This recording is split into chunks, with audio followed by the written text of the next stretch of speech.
You have to be strong enough to endure these things. You have to approach women. With today's social media, she's constantly being hit on. Women are always in the game.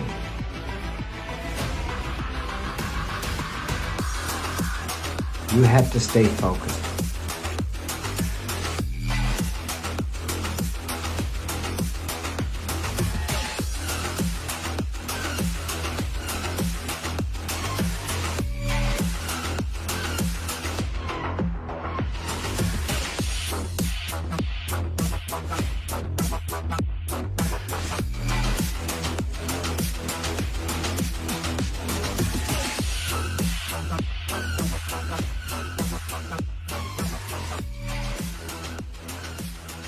We are men. That's what we do.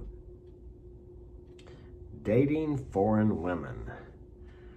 I'm speaking about this today because I was watching this African American, he's a black guy in the Philippines, and he was talking about how the Filipino women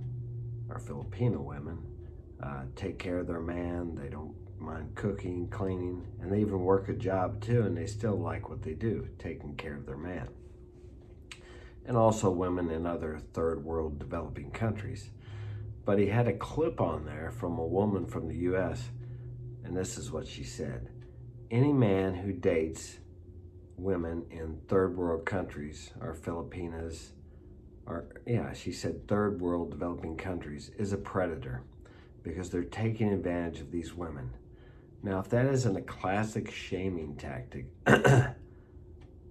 I've dated women from third world countries, and you can no more take advantage of them than you can American women.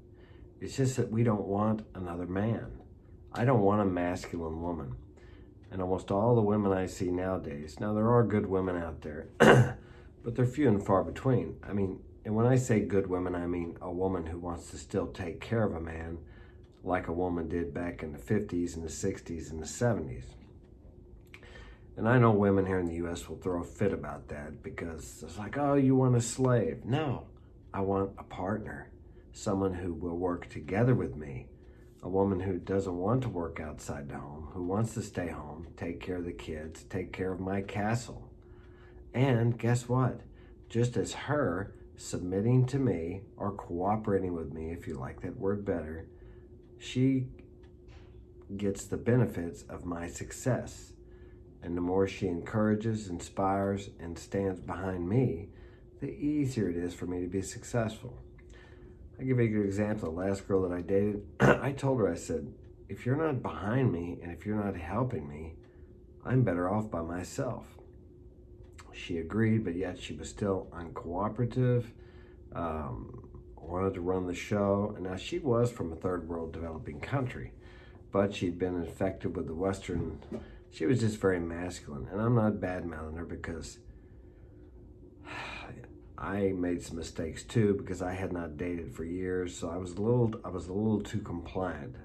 So anytime you're with anybody and it doesn't work out, you need to look at yourself.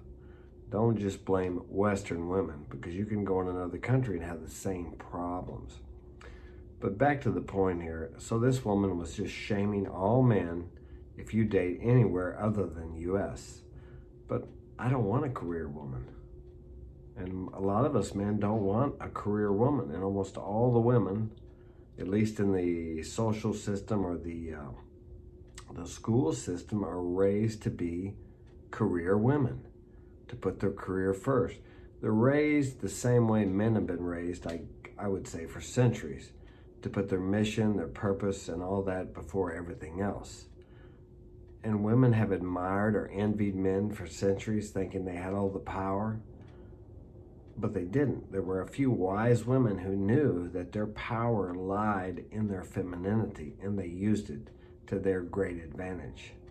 But nowadays, I'm not sure whether it's that they want more taxes or whatever it is here in the West or the US, why women are so adamant about being like men.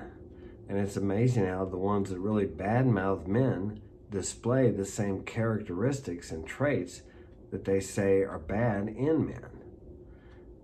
I heard a saying one time. It says, you become what you hate or you become what you love.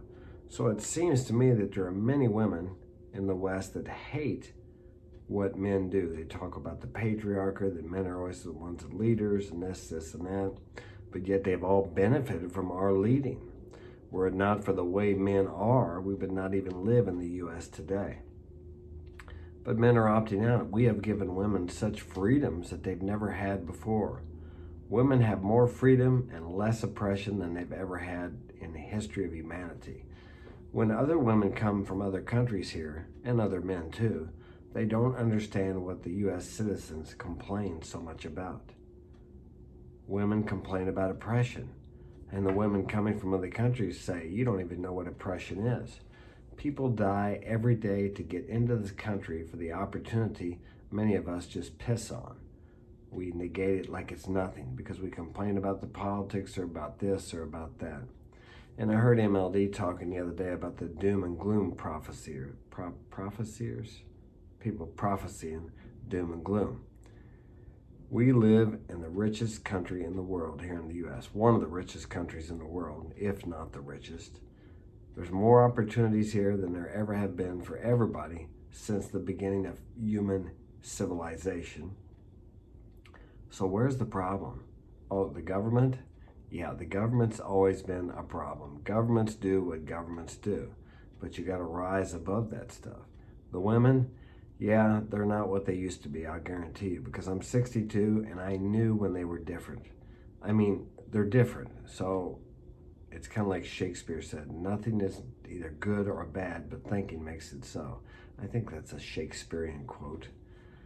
So, yes, if you get yourself in a position where you can travel out of the country and experience other cultures, there are women in other cultures who still want to be a good wife, who still want to raise your kids, who still want to take care of their man, who still understand the power, the strength, and the value of femininity. It's been ridiculed here. It's been destroyed here in the U.S. Like there's something wrong with femininity, like it's weak. And it's not weak. And on the other hand, masculinity here in the U.S. has been talked about as it's toxic or it's bad. None of these things are bad. This is the way we were made. Masculine and feminine. There's a polarity. When you get a feminine woman together and a masculine man together, they become a powerful force. And if they work together, they can achieve many great things for humanity. But we seem to have this adversity here between men and women in the U.S. And it's just not working well. We have young men opting out of getting married or of having children or of having sex. So how's that going to play out in the future? How are we going to perpetuate humanity if men and women are constantly fighting? That's just not going to work. So if you need to go out of the country, and I recommend going out of the country, I have 5 young sons, I will not tell them to marry here in the U.S. or advise them to marry in the U.S. and have children here in the U.S. because of the court systems. Now, maybe that's negative, but it's a fact that 50% of divorce marriages end in divorce. And the promiscuity rate here is so high, they're 18, 19, 20, 22 years old. For them to find a girl their equal age that hasn't been with over 10 guys is really difficult.